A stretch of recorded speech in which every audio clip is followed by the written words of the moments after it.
Meanwhile, heavy exchange of fire erupted in the wee hour today at Saiton, Wathalambi area of Manipur district after Kuki militants launched attack from Sandong Hill Range towards Wathalambi.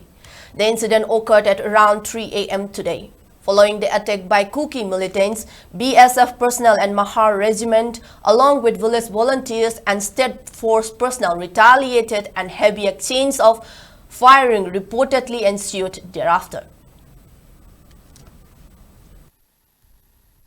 Aing nuai koi kunja singya da tar jayu kunja singje wakhat padagi koi ki central force lai riba jaga asigi kitang moina guard kitang wat pa jaga koi singya lakai tab singye amba kun tha jum thado ga masagi poyom pura kitang lapthok pa numoina range ki kitang wang buta leiba hum jaga da koi chelaga leire ado hojik numoi kanna ka biji ji nongalam te pung ahum tar ko sai de ka biji hojik folep na ka pi hojik se numoi mathata bom kun thai mathata ka phaba malai ko hojik pogena adu koi sida Wathalambi da ngai ba company Charlie company BSF sigi site ge su koi angasi ahim dagi moi su asugi mdik ya marang kana kapten koi defense to bole je koi state force hoji rakshak ke kesper lag ben koi hoji irang kana thungna ri makha ta na kai to kadino haibasu koi wakhanda hoji ki lama phangdagi wakhanda lai jare ji